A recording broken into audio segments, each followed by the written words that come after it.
Hello everybody.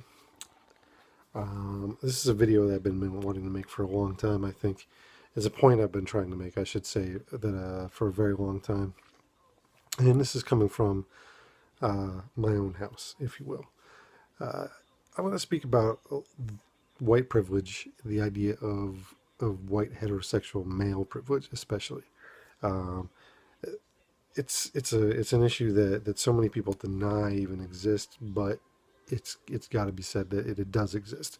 White male privilege, white male heterosexual privilege, most certainly exists, and it exists in a lot of different forms. The simple fact that I can say all of this is is also living proof. Um, because the worst thing that's going to ever happen to me is that I'm going to be called a social justice warrior, or by the least amount of hate, to all the way through that to race traitor or self-hating or all those stupid things. But none of that really affects me in the sense that, like, if you're anti-social justice, and that says a whole lot about you. And social justice warrior really shouldn't be considered a put down. And I think only small-minded people will say that it is a put down. But going on this idea, it's a very simple concept of how privilege in this society in America, the United States of America, works. It's a very simple concept. It goes in its tiers, or its hierarchy, or whatever you want to say that word is to describe that. We can call it the American caste system for all intents and purposes. Really, it's just not uh, on the books per se. It's not the law anymore, but it was in the not too distant past. But the idea there is that it goes like this: patriarchs, male first, female second. And then you break it down even further than that. You go heterosexual males, heterosexual females. Break it down, and then from there you go into races and sexual preference, or sexual orientation rather. Um, and it goes from there and further and further. But the fact that people don't feel like that exists or believe that exists is kind of an interesting, like, just mind-boggling frame of mind for me to even try to think about or get my brain around. White privilege most definitely exists. White male heterosexual privilege especially, because the white male heterosexual, like myself, has more opportunity in life than, say, a black man heterosexual, or a Latino, or go into that idea of the gender even further, or any woman. Males always come in first, and that's the situation that we're looking at here. The reason I'm bringing this up is because, strangely enough, that power structure also it exposes a totally and truthfully fragility, that and frailness that white male heterosexuals especially often show. And I can say that coming from the perspective of a white male heterosexual. I mean, we're talking about my house, basically, and the people who live here. So that's the idea that I'm coming from. Um, so, so I'm gonna basically throw that down there. That this happens that way. And I've got a few things written down so I don't forget. I'm going to break this down into three different categories: gender, sexuality, and race. And here's the key at all. That white male privilege, that white male heterosexual privilege, is driving all of the stuff I'm speaking out against. Um, and the reason why I say the white male heterosexual is the most fragile human being on the planet is because so often you see them lashing out against equality, and all of that. And this video here is coming on the heels of what I guess was yesterday's was straight pride day, which makes no sense to me. Every day is some sort of way to shove straightness down everybody's throats. But as I digress, but let's start it out with gender first of all. Um, if anybody wants to try to tell me that there isn't gender inequality in this country, I'm going to point to wages for one point and example. If I'm as qualified, if not less qualified, than my woman counterpart, the woman still makes less money than me for the same position, for the same jobs, and that right there is an economic way of saying there is not equality. You go even further into that. You go to the criticisms of things.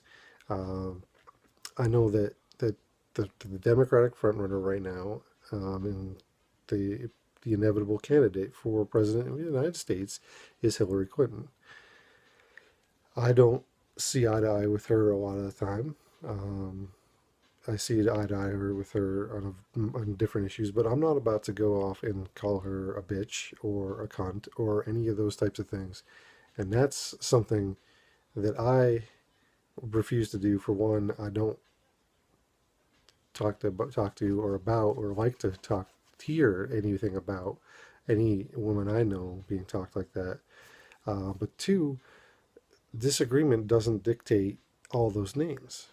Does that make me a better person than the people who go with those names? Not necessarily. Does it make it so I have a better vocabulary in discussing and expressing my disagreement?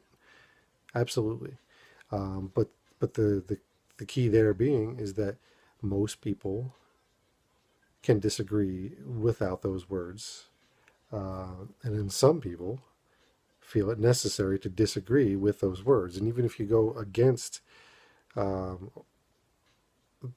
someone's thoughts that are male, typically what happens is you hear males calling other males bitches or pussies or any of those things that are misogynistic ways to say they're less of a man, otherwise known as a woman.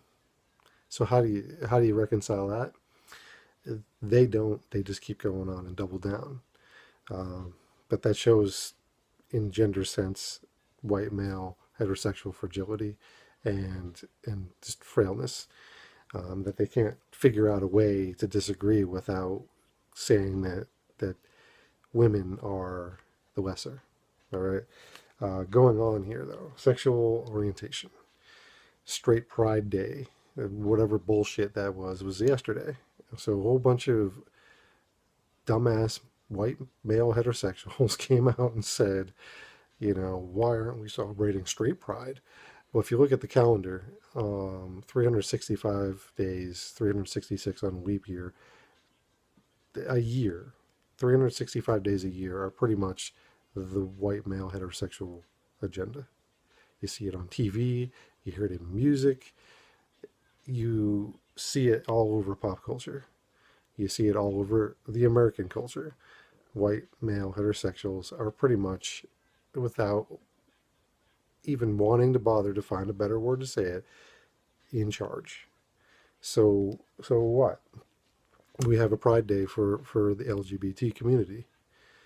Uh, so fucking what? That shouldn't affect your ability to be straight and your security to be straight. In fact, it shows your insecurity in your own straightness. So Pride Days and pushes for equality and marriage equality. We're thinking about that happened a couple of years back. It's not a matter of special rights or overreaching the rights that I have as a heterosexual male. It's simply saying that we're not there yet with everybody in this country. It's that simple. It has nothing to do with you, straight men. It doesn't. So get over yourselves for a second. Um, it's about a minority trying to reach equality. Equality. Look up that word if you really don't know what it means, because for a lot of people, it means extra or special rights. No, it means equal rights. Same rights that I am afforded for everybody. It's that fucking simple. Um, it really is. So going on again here into the third category I want to talk to you. And this comes up because uh, the speech at the BET Awards by Jesse Williams was, well, I think it was a very touching, very poignant, very to the point speech. But there's a lot of insecurity coming from people talking about that video too, especially when it comes to race. Um, Statistics show that people of color are more harassed than Caucasians, than white people.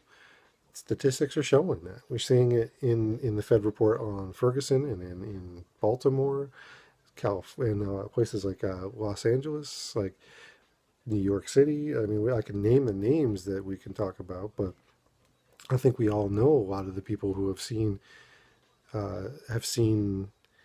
that end of things, and some of them are not here to tell the story anymore because they have been killed.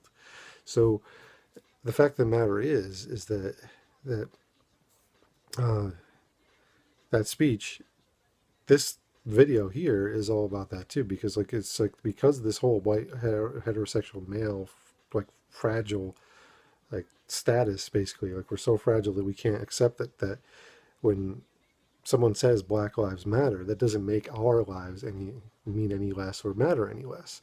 I'm going to say it right now, and I'm not going to like poof gone into smoke. Watch this. Ready? You ready for this? This is a magic trick. I'm going to say it. Black Lives Matter.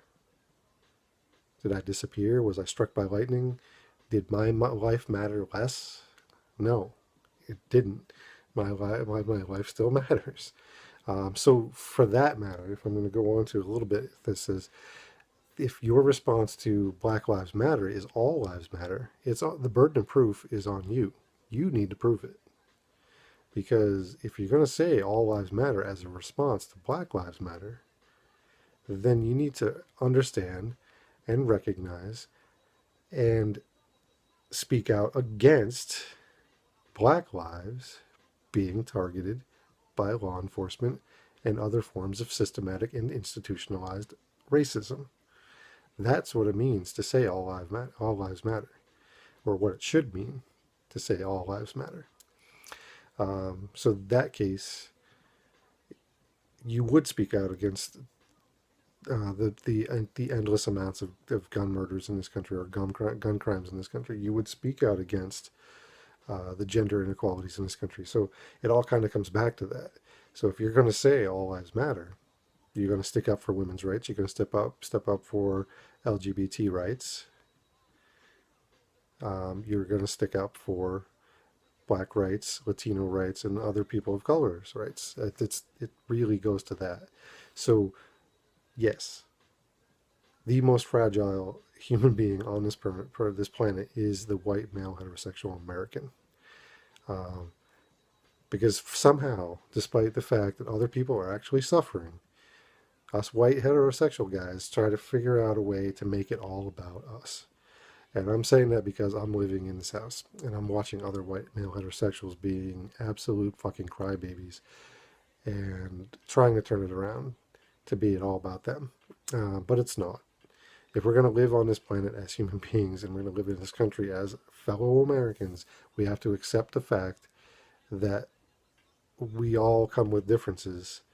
And instead of saying, what about me? Let's say, well, why isn't that person being treated like I am? Or, or that whole retort of all lives matter really is just you saying, no, I couldn't give a shit less about other people and their issues and what they face.